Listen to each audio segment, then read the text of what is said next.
commencer. Bonjour à toutes et à tous. Donc, on est ravis de vous inviter pour ce webinaire sur les contrats saisonniers, notamment en HCR, hein. On sait que c'est un secteur qui est particulièrement, je dirais, touché par l'été, en tout cas la saisonnalité de l'été et le rush que ça représente. J'ai la chance d'avoir aujourd'hui comme invité Laure. Laure, bienvenue. Merci beaucoup, Fouad, et merci à Staff Go pour l'invitation. Merci. Donc, Laure est avocate en droit social. En fait, elle a plusieurs casquettes. Avocate, elle est aussi formatrice en droit social, notamment sur le HCR. Et ce qui est intéressant, c'est qu'elle a aussi une expérience en tant que DRH. Et donc, elle allie, je dirais, la partie théorie droit social avec aussi les difficultés opérationnelles qu'on rencontre au quotidien. Laure, est-ce que tu peux nous en dire un petit peu plus sur ton activité? Oui, bien sûr. Donc, en tout cas, merci pour la présentation. C'est très bien dit. Tu as bien résumé. Donc, effectivement, je suis avocate depuis 4 ans désormais au barreau de Paris et j'ai monté donc mon cabinet Othello pour les hôtels, cafés, restaurants. Donc, une activité d'avocate classique, hein, de conseil, de contentieux pour les entreprises du secteur. Et puis, comme tu l'as dit, Fouad, j'ai également une activité de formatrice puisque je suis organisme de formation Calliope. Et donc, j'organise des formations pour le secteur, donc sur la convention collective HCR, les ruptures du contrat. J'en organise également sur les CDD en HCR et l'embauche des salariés étrangers en HCR, qui est aussi un gros sujet. C'est vrai. Voilà, donc j'en organise ouais, à la rentrée avec, j'en profite pour le dire, une petite promotion de 20% pour tout achat avant le 30 juin. Voilà, donc si jamais ça vous intéresse, n'hésitez pas à m'écrire ou à aller voir sur mon site. Mais en tout cas, je suis content de partager ce moment avec vous tous. Ok, super. Merci, Laure. Alors, pour ceux qui ne connaîtraient pas Stafengo, quelques mots concernant Stafengo. Donc, moi, personnellement, Fouad, je suis cofondateur de Stafengo. Stafengo, c'est un SIRH qui a la particularité d'être assez agile et de s'adapter je dirais, aux besoins de nos clients et au budget également. Nous avons été élus à 2 reprises meilleur SIRH en France sur le marché notamment de la PME-ETI. Et c'est vrai que l'une de nos spécificités, c'est qu'on met un point d'honneur à ce que une solution RH puisse effectivement renforcer la conformité au droit social. Donc, on va mettre en place des contrôles et on va automatiser également les process pour être sûr qu'on n'oublie pas des obligations légales.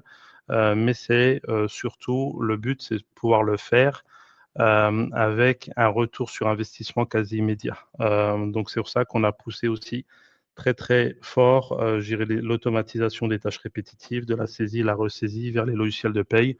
Aujourd'hui, nous sommes connectés à Silae, OpenPay, YEP, bientôt Wikera et d'autres logiciels comme Sage et Cegid. Et c'est vrai qu'on se développe particulièrement dans le secteur du HCR, d'où aussi ce webinaire avec une multitude de références comme Paul, Starbucks, Feuillette, Domino's, etc. Donc, ce que je vous propose de faire, c'est d'entrer directement dans le vif du sujet, avec notamment les règles essentielles du CDD. Laure, est-ce que tu peux nous en dire un petit peu plus? Oui, avec plaisir. Donc là, je vais vous parler des règles vraiment générales du CDD. Peut-être que beaucoup d'entre vous, vous les connaissez déjà. L'idée, c'est vraiment de refaire un point assez synthétique. Et puis après, un peu plus tard dans ce webinaire, j'irai un peu plus dans le détail sur les différentes formes de CDD. Donc, c'est un peu la base que je vais vous dire, mais il faut pas oublier quand même qu'en France, dans le code du travail, le CDI reste le principe et le CDD reste une exception. En tout cas, dans le code du travail, c'est comme ça.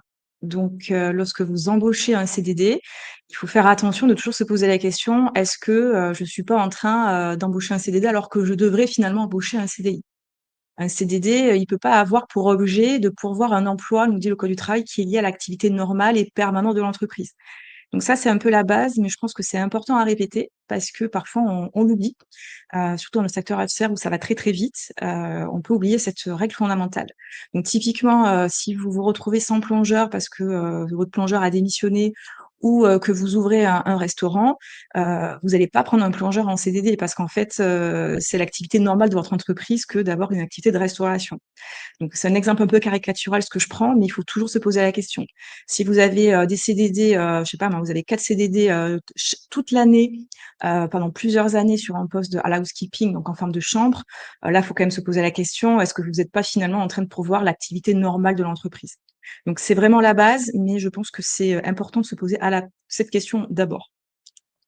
Une fois que vous avez répondu à cette question, vous le savez, je pense, mais il y a la loi qui nous, liste tout un tas de possibilités, de motifs de CDD. Donc on les a pas tous listés parce qu'il y en a beaucoup plus que ce qu'on croit, mais les 4 qu'on utilise en HCR, c'est le remplacement de salarié absent typiquement, bien sûr le CDD saisonnier dont on va parler, le CDD d'usage qu'on connaît plus sous le terme de extra dans l'hôtellerie, restauration et l'accroissement temporaire d'activité. Donc il y a d'autres cas, mais en tout cas ce sont les cas les plus utilisés en HCR. Je pense que vous le savez aussi, le fameux délai de carence qui vous empêche de, embaucher trop de CDD à la fois, enfin d'affilée plutôt. Donc il y a des délais de carence à respecter en fonction de la durée du contrat. Donc, quand c'est des petits contrats, donc de moins de 14 jours, ça va être la moitié du CDD que vous avez eu avant et pour les durées de plus de 14 jours, ça va être un tiers de la durée. Donc, quand vous embauchez un CDD, il se termine, vous allez devoir attendre une certaine durée avant d'embaucher un nouveau CDD pour ce même poste. Ça, je pense, sont des règles que vous connaissez. N'oubliez pas qu'il y a des exceptions. Finalement, il y en a pas mal, hein, puisqu'il y a pas de délai de carence pour, le CDD de remplacement, il y a pas de délai de carence pour le CDD saisonnier et il y a pas de délai de carence pour l'extra. Donc finalement, pour le HCR, on se retrouve avec un délai de carence surtout pour l'accroissement d'activité. Pour les obligations légales, pareil, ça c'est un peu la base, mais n'oubliez pas, un CDD, c'est forcément écrit signé. Signé des 2 parties, de l'employeur et du salarié. Je dis que c'est la base, mais je le répète parce que, j'ai des clients avec qui, il y a eu du contentieux sur le sujet puisque le CDD, on avait oublié de le faire signer. Donc des fois, on connaît la règle, on sait que ça doit être signé, mais parce que, on est speed, parce qu'on pensait que c'était le RH qui devait le faire alors qu'en fait c'était le resto du restaurant, on se retrouve avec un CDD qui n'est pas signé. Le tribunal pour lui c'est très simple, hein. Si votre CDD il est pas signé, c'est un CDI. Je veux dire, il y a pas vous pouvez argumenter comme vous voulez, ce sera forcément un CDI. Je précise aussi, le code du travail nous dit que c'est le CDD est à remettre dans les 48 heures qui suivent l'embauche. Certes, c'est vrai, c'est noté dans le code du travail, mais je le déconseille. Je conseille de faire signer votre CDD, soit avant l'embauche, soit vraiment la toute première minute de l'embauche. C'est-à-dire que le salarié passe par la case signature du CDD avant d'aller travailler. J'ai eu également le cas pour certains de mes clients avec qui, heureusement, on a évité le contentieux, mais le salarié est venu, on pensait lui faire signer le contrat de CDD dans la journée, en fait, le salarié est parti et on se retrouve avec un contrat qui n'est pas signé et un salarié qui a travaillé quand même pendant quelques heures. Donc typiquement, c'est un cas, c'est un gros risque de requalification en CDI, même si le salarié a travaillé que quelques heures. Les mentions obligatoires, on vous a enfin, Stephen Go vous a mis l'article L1242-12, vous pouvez aller les voir. Je vais pas repasser par toutes les mentions, mais souvenez-vous que le motif est hyper important. Vous devez absolument marquer dans tous vos CDD le motif. Et quand je dis le motif, ce n'est pas uniquement accroissement d'activité, par exemple. Vous devez marquer pourquoi vous avez un accroissement d'activité. C'est ça le motif. Donc, par exemple, marquer accroissement d'activité dû à l'augmentation du taux d'occupation sur le mois de juillet ou accroissement d'activité pour renforcer les équipes lors du séminaire de telle ou telle entreprise. Il faut vraiment aller au bout du motif et pas simplement dire ce que vous dit le code du travail. Il faut aller beaucoup plus loin. Vous allez forcément indiquer une date de début, une date de fin. On est sur un CDD. Donc, soit ce sera une fin fixe, avec une date, soit pour certains cas, un terme imprécis et une durée minimale. Dans tous les cas, n'oubliez pas la date de fin. S'il n'y a pas de date de fin, c'est un CDI en fait, hein. Bon, la fonction, la rémunération, ça je pense que vous le savez, et la faculté de renouveler le contrat. Quand je dis renouveler, attention, c'est pas reconduit, hein. Le renouvellement du CDD, ça veut dire que j'ai une date de fin. Par exemple, mon CDD va se terminer aujourd'hui, le 13 juin. J'ai besoin que mon CDD dure plus longtemps. Dans ce cas-là, je vais faire un renouvellement. Donc, en gros, c'est un avenant qui va repousser la date de fin.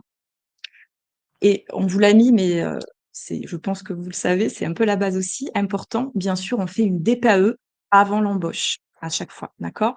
Et la DPAE, c'est avant l'embauche et ne la faites pas trop tôt non plus puisque c'est 8 jours maximum avant l'embauche. Les périodes d'essai, hyper important. N'oubliez pas, si vous ne marquez pas de période d'essai dans votre contrat, quel qu'il soit d'ailleurs, ça vaut pour les CDI, ça vaut pour les CD, il n'y a pas de période d'essai. Donc si vous voulez une période d'essai, n'oubliez pas de le noter. Et pour les CDD, ça reste assez court, c'est 1 jour par semaine, plafonné à 15 jours pour un CDD de 6 mois ou moins et plafonné à 1 mois pour un CDD de plus de 6 mois. Voilà, donc c'est assez court. Donc quand vous avez des CDD qui peuvent durer longtemps en fonction du motif, eh bien 1 mois, c'est très court, donc soyez vigilants à bien vérifier que le salarié fait l'affaire. On en a parlé tout à l'heure pour le renouvellement, vous pouvez renouveler jusqu'à 2 fois votre CDD. Donc, pour ceux qui sont en multi-convention, il y a des conventions collectives qui prévoient plus que 2 renouvellements. C'est possible, hein, par convention collective. Ce n'est pas le cas de l'HCR, donc on reste sur 2 renouvellements, quel que soit le CDD. À terme précis, hein. À terme imprécis, il n'y a pas de renouvellement par définition. Je vous parlais de la période d'essai, de bien être vigilant, c'est hyper important. Pourquoi? Parce qu'une fois que la période d'essai, elle est passée, donc voilà, elle est validée, enfin en tout cas, vous l'avez dépassée, vous n'allez pas pouvoir rompre le CDD si facilement. C'est beaucoup plus complexe de rompre un CDD que de rompre un CDI. Il y a 5 cas qui sont listés dans le code du travail. Soit c'est assez courant par accord des parties. Donc le salarié veut partir, vous voulez pas le garder, vous voyez pas d'intérêt de garder quelqu'un qui veut partir, donc vous allez faire une rupture d'un commun accord. Ou à l'inverse, vous voulez arrêter parce que le salarié ne fait pas l'affaire ou vous avez des problématiques avec lui, vous pouvez tout à fait lui proposer une rupture d'un commun accord et le salarié, s'il accepte, c'est terminé. Je parle bien d'une rupture d'un commun accord, ce n'est pas une rupture conventionnelle, c'est juste en fait un avenant finalement qui vient reculer, plutôt avancer la date de départ. Au lieu de terminer le 30 juin, le salarié va terminer le 13 juin. Vous pouvez rompre aussi pour une faute grave, hein, mais bon, une vraie faute grave, hein, faut que ce soit vraiment bien motivé. Force majeure, bon, j'en parle pas trop, c'est très rare. Inaptitude, définie par le médecin du travail, ou si le salarié a trouvé un CDI. En tout cas, à la fin du contrat, en principe, il y a une indemnité de précarité, donc de 10% qui est due, sauf pour les CDD saisonniers et pour l'extra. Voilà, donc c'est important de respecter tout cela. Pourquoi? Parce que bon, ça je pense que vous le savez, le risque qui pend au nez des employeurs sur le CDD et d'autres sujets, c'est le prud'homme et le risque, c'est la requalification en CDI et en plus, on peut également avoir en tant qu'employeur une indemnité de requalification qui peut aller jusqu'à 1 mois de salaire. Quand je dis requalification en CDI, ça signifie quoi? Ça signifie que si votre CDD, imaginons que vous êtes trompé, c'était un accroissement d'activité et vous avez dit: «Oh, on va faire le saisonnier, il y a pas de prime de préca, il y a pas, je j'ai pas de délai de carence, c'est bien pratique», mais en fait, vous êtes pas du tout saisonnier. Le salarié va aller au prud'homme, il va dire: «Ben non, moi je suis pas saisonnier, il y a pas de saison, c'est le motif n'est pas valable». Il y aura pas de requalification par le juge, hein, il va pas être sympa, le juge, il va pas vous dire: «Ah ben non, vous êtes trompé de motif, on passe sur l'accroissement d'activité». Non, non, le juge, il va pas chercher, dire: «C'est pas motivé, vous êtes pas vraiment un saisonnier, il y a pas de saison, c'est un CDI». Donc là, le CDD, imaginons qu'il se soit arrêté, mais vu que c'était un CDI, en fait, c'est un licenciement qui n'est pas justifié. Donc, vous allez avoir une indemnité de licenciement à verser, en fonction de l'ancienneté. Vous allez avoir une indemnité de dommages et intérêts à verser pour licenciement injustifié, préavis et j'en passe. Voilà. Donc, faites attention à tout ce que je viens de vous dire. C'est des règles assez basiques, mais malheureusement, on a tendance à les oublier. J'essaie d'être assez synthétique. J'espère que je vais pas être trop longue, Fouad. Il y a beaucoup de Non, choses à pas du dire sur tout. cette partie. Ouais, il y a énormément de choses. D'ailleurs, il y a beaucoup de questions. Ouais. Ce que je vous propose au niveau des questions, c'est qu'on les prenne à la fin. Il y a des questions super intéressantes. Et donc, on les prendra effectivement à la fin. Ce que je vous propose de faire, donc, c'est de continuer. Alors, tu as tout à fait raison, Laure, hein. C'est vrai qu'il y a, du coup, il y a beaucoup de points de vigilance. Et c'est vrai que bah, quand on commence à avoir du volume, du flux d'embauche, etc., on a vite fait d'oublier une DPAE ou autre, ou de ne pas relancer en tout cas le salarié sur la signature de son contrat, et ça peut avoir des conséquences assez importantes. Et c'est là que, effectivement, quand on n'a pas d'outils, c'est super compliqué. C'est super compliqué de penser à tout ça. Avant de rentrer dans le détail de chaque type, chaque motif, je dirais, de CDD que Laure vous présentera, juste quelques mots sur les outils que vous pouvez utiliser pour gagner du temps et surtout rester conforme. En fait, lorsqu'on a développé Staffingo, d'ailleurs, c'était avec cette idée précise de réduire considérablement le temps que prend une embauche, parce qu'on sait que plus c'est long, bah, si vous avez du volume, forcément, vous avez une chance de louper certains contrôles et donc de vous exposer à des sanctions. L'idée, c'est vraiment de raccourcir tout ça et de diviser entre 5 et 10 la charge de travail que vous avez sur l'embauche. Alors, comment on arrive à ce niveau de performance? C'est vraiment en jouant sur plusieurs axes. Le premier, c'est ce qu'on appelle le self-boarding. C'est le salarié qui va lui-même, lorsque vous allez le recruter, une fois que vous l'avez identifié, vous allez lui envoyer un email et c'est lui qui va saisir lui-même ses données personnelles, son RIB, son numéro de sécu, etc.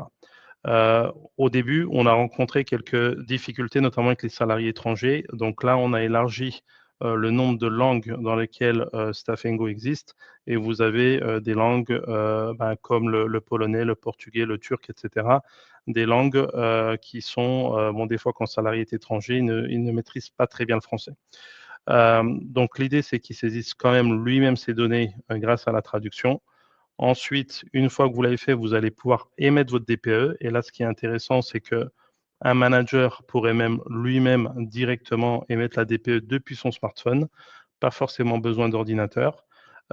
Et ensuite, on va justement finaliser le contrat dans Stafengo, c'est-à-dire que sur la base des trames de contrat de travail que vous aurez intégrées justement par motif, en tenant compte aussi des différentes mentions obligatoires qui sont différentes aussi d'un type de contrat à un autre, d'un motif à un autre, on va pouvoir ensuite publier-poster quelque part toutes ces informations pour ensuite envoyer le contrat en signature et intégrer ces données directement dans votre logiciel de paye sans manipulation complémentaire.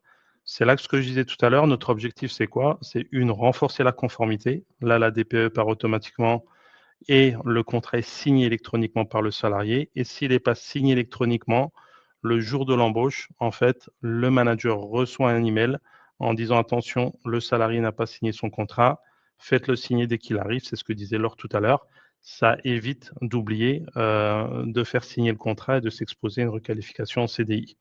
Donc le but ici, c'est vraiment de vous apporter toujours cette conformité, mais sans que ça vous prenne plus de temps, et je dirais même en vous faisant gagner du temps, puisqu'on va aller beaucoup, beaucoup plus vite sur l'embauche de collaborateurs et sur les plus grosses structures. Je pense par exemple à l'hôtellerie et autres. Là, vous avez même la possibilité de déléguer les demandes d'embauche, par exemple, au manager, à chaque manager, pour qu'il puisse lui-même, par exemple, prendre le contrôle des DPE et éviter sur des arrivées de dernière minute, je dirais, d'être exposé à des sanctions. Donc voilà un petit peu le fonctionnement de Stafengo. Donc si vous voulez plus d'informations, n'hésitez pas à revenir vers vous. On pourra effectivement vous faire des démos détaillées et vous expliquer en plus en détail comment on arrive à diviser par 10 la charge de travail sur l'embauche. Maintenant, les différents types de CDD. Laure, je te redonne la parole. Ouais, avec plaisir. Donc je vais essayer de faire vite parce que le temps passe, incroyablement vite. On pourrait parler des heures sur le sujet.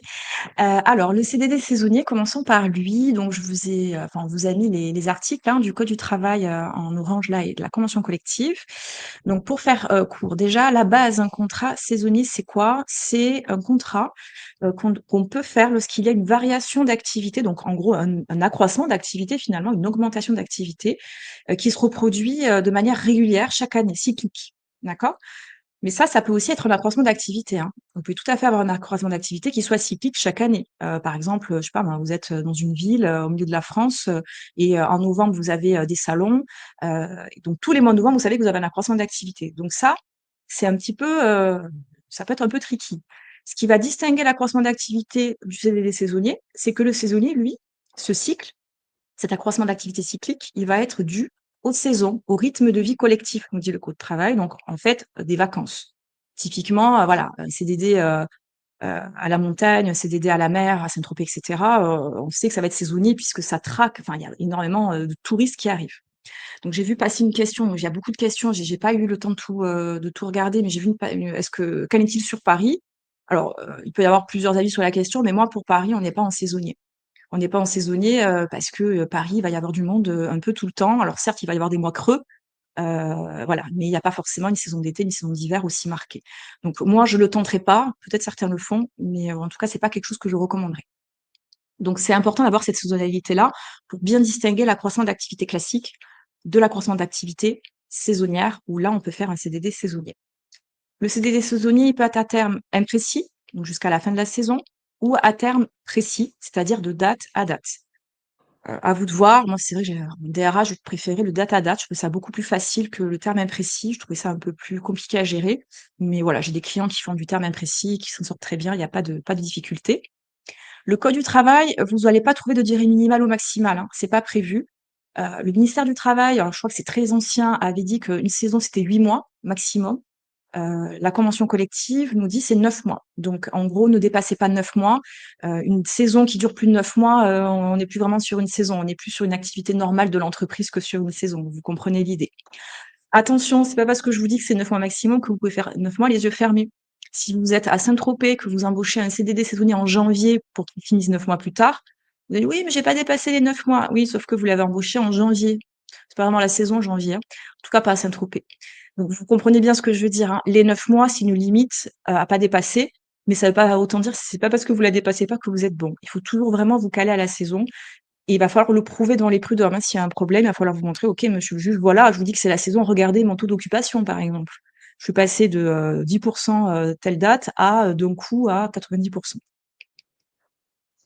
Voilà, écoutez, pas de délai de carence, je l'ai dit, entre des CDD saisonniers et il y a pas de limitation du nombre de CDD successifs. Je m'explique, vous pouvez très bien avoir un CDD saisonnier pendant 10 ans, en fait, hein. C'est pas pour autant qu'il y aura une requalif en CDI. Si vous respectez bien ce que je vous ai dit, le motif, on est bien sur une saison, voilà, vous faites tout bien comme il faut. Vous pouvez très bien avoir plusieurs, CDD, plusieurs années. C'est pas pour autant que le monsieur ou la madame va passer en CDI. Mais il faut juste bien, voilà, bien border le contrat, bien border le fait que ce soit bien une saison. Voilà, je passe un peu vite, j'aurais plein de trucs à dire encore, mais si je veux continuer sur le reste, je pense que j'ai quand même dit l'essentiel. L'accroissement temporaire d'activité, donc je vous l'ai dit, hein, c'est un peu la même logique sur la première condition, donc j'ai un accroissement d'activité. Attention, c'est pareil que tout à l'heure, si vous avez un contentieux avec un salarié qui vient contester son CDD d'accroissement d'activité parce qu'il dit qu'en fait, il y a pas vraiment d'accroissement d'activité. Vous m'avez écouté, donc vous avez bien bordé votre contrat, vous avez bien marqué le motif, hyper précis. Mais le juge, il va vous demander: «OK, employeur, montrez-moi que vous avez vraiment eu un accroissement d'activité». Donc là, il va falloir sortir les chiffres. Votre C a augmenté, vous avez plus de taux d'occupation, et cetera, et cetera. Il va falloir être en capacité de le prouver. Ce serait trop facile que juste de le noter dans le contrat. Donc quand vous avez un contentieux, attention de bien garder toutes les informations qui montrent en fait, l'accroissement, la réalité de l'accroissement. Accroissement d'activité, donc c'est 18 mois, pardon 18 mois, oui, 18 mois maximum, renouvellement inclus, on ne peut pas aller au-delà. Et là, il y aura bien le délai de carence. Donc j'ai vu que quelqu'un avait demandé, que je redise le délai de carence. Donc le délai de carence, c'est: je ne peux pas embaucher, 2 CDD d'accroissement d'activité à la file pour le même poste. Je vais devoir respecter un délai de carence, donc de la moitié du contrat, jusqu'à 14 jours de contrat. Donc imaginons que mon CDD soit de 14 jours, je ne pourrai pas embaucher un nouveau CDD avant 7 jours et de un tiers de la durée pour les CDD qui dépassent ces 14 jours en termes de durée. Donc voilà pour l'accroissement d'activité. Le remplacement de salariés absents, donc utile aussi pendant l'été, hein, il y a des hôtels, qui ont beaucoup de salariés qui partent en juillet-août, donc c'est un motif qui est, souvent utilisé dans l'hôtellerie-restauration aussi. Donc pareil que tout à l'heure, c'est 18 mois maximum pour le terme précis et si vous avez un CDD pour remplacer un salarié absent à terme imprécis, pour par exemple typiquement un départ en congé maternité, il y aura pas de durée maximale, ce sera jusqu'au retour du salarié. D'accord? Donc attention à utiliser avec précaution parce que si le CDD fait pas l'affaire, que vous avez loupé la période d'essai, et que le salarié, absent n'est pas revenu, vous allez devoir garder le salarié qui le remplace jusqu'au terme, donc le retour du salarié absent. Ou alors, il faudra aller sur les 5 motifs dont je vous ai parlé tout à l'heure. Donc attention à le terme imprécis, à utiliser avec précaution. Voilà, quoi d'autre? Qu'est-ce que je peux vous dire d'intéressant? Pas de délai de carence, ça je vous en ai parlé, hein, donc ça c'est l'avantage du remplacement de salarié absent. Et attention, hein, c'est un CDD par remplacement. Si vous avez, plusieurs départs, en l'été, en CP par exemple, en congé payé, vous allez devoir faire un contrat par salarié absent. Vous n'allez pas pouvoir faire du multi-remplacement, ce n'est pas possible. Je sais que c'est très lourd administrativement, je l'ai fait, je vous comprends, mais si vous voulez être carré, vous n'avez pas le choix. C'est un CDD par salarié absent. Voilà pour le remplacement de salarié absent et puis on va finir par l'extra, qui est intéressant aussi pour le secteur, où il y a pas mal de questions générales aussi. Donc l'extra en HCR, c'est quoi? Ce n'est ni plus ni moins qu'un CDD d'usage en fait, hein. C'est ce qui est prévu par le code du travail, mais qui est encore plus encadré par la convention collective. Je vous ai noté l'article si vous voulez aller le voir, c'est le 14.1. Alors un extra, attention, ça aussi je vois des utilisations, mais bon, je vous comprends, hein, je l'ai vécu, mais il faut faire attention à l'extra. Des fois, on ne sait pas quoi prendre. Je sais pas trop, si je fais un accroissement d'activité saisonnier: «Oh, je vais prendre un extra». C'est un peu le fourre-tout. L'extra, la genèse, c'est pas ça du tout, hein. Un extra, c'est pareil que ce que je vous ai dit tout à l'heure, c'est par nature temporaire.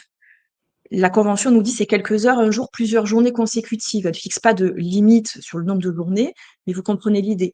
Et c'est sur des événements vraiment ponctuels, un petit peu exceptionnels, j'ai envie de vous dire, qui dérogent un petit peu à ce que vous faites d'habitude. Vous avez privatisé une salle de restauration, vous avez besoin de renfort en cuisine parce que vous avez un banquet de mariage, par exemple. Voilà, on est vraiment en principe sur l'exceptionnel. Je vois trop d'hôtels qui vont prendre un extra. Une journée, oui, mais j'ai mon salarié qui est absent. Bah oui, mais il faut faire un CDD de remplacement de salarié absent. Oui, mais pour une journée. Bah oui, pour une journée, c'est tout à fait possible, hein. Le code du travail ne vous dit pas qu'un CDD de remplacement, c'est forcément un mois, par exemple. Vous pouvez très bien prendre un CDD de remplacement pour une journée. Donc, attention également aux extras. D'expérience, il n'y a pas trop de problèmes en général sur les extras. Le seul problème qu'on peut retrouver, c'est quand vous avez un extra que vous prenez depuis très longtemps et puis d'un coup, vous arrêtez de le prendre parce que, je sais pas, il se passe quelque chose. C'est là où il peut y avoir un contentieux. Donc, si vous avez des extras réguliers, attention de pas, voilà, de pas trop faire attention à ce que vous faites, quoi. Dernière précision pour l'extra, puis après, c'est presque la fin, donc je vais laisser la place à Fouad et aux questions. La convention collective nous dit qu'un extra, c'est 60 jours par trimestre civil et qu'on peut pas les dépasser. Donc ça, c'est pareil que tout à l'heure, quand je vous parlais tout à l'heure du CDD saisonnier de 9 mois maximum. C'est pas parce qu'on vous dit que c'est 60 jours maximum que vous pouvez les atteindre. Vous pouvez très bien faire 2 jours d'extra. Si c'est pas motivé, ce sera quand même requalifié en CDI. Mais effectivement, si l'extra est bien motivé, que vous avez énormément d'événements en ce moment, ne dépassez pas 60 jours par trimestre civil. Vous risquez, devant les prud'hommes, peut-être une requalification. Voilà. Faut pas avoir le mal partout, mais autant éviter de se tirer une balle dans le pied. Bon, je pense que j'en ai terminé pour l'extra. J'essaie de faire le plus vite possible. OK. Ah super, c'est super intéressant. Donc si je résume un peu ce que tu as dit, donc on a différents motifs et Ouais, cetera de CDD et ce qui m'a marqué dans ce que tu as dit, c'est que si on ne prend pas le bon motif, il y a une requalification en CDI et la frontière oui. n'est pas forcément hyper claire, Non, c'est très compliqué. Je vais pas vous mentir, il y a des fois, même moi, je sais pas, c'est pas facile. Il y a des clients qui m'exposent les cas, des fois, on peut douter. C'est pas facile, mais en tout cas, c'est pas parce que c'est pas facile qu'il faut pas le faire. Il faut pas aller à la facilité.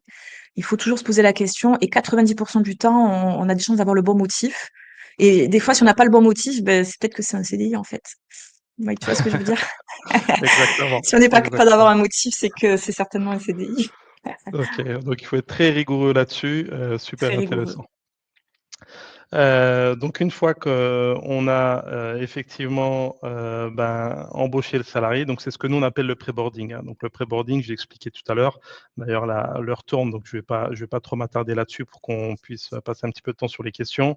Mais c'est vrai qu'un pré-boarding qui est bien fait, ça veut dire aussi, moins de stress, moins de questions, aussi bien pour le salarié, que pour, le manager, je dirais dans l'entreprise puisque, il a le temps de consulter tous les documents employeurs, donc les règles de sécurité, et cetera, puisque, par exemple, à travers Staffingo, on va pouvoir lui communiquer tous ces éléments-là avec son contrat de travail et je dirais même avant son contrat de travail. Comme ça, il a connaissance de toutes ces informations et le jour où il vient, donc c'est ce qu'on appelle l'onboarding, c'est là qu'il va y avoir une prise en charge par le manager, du salarié qui est arrivé et on va lui expliquer donc les consignes de sécurité, la formation, et cetera, et cetera.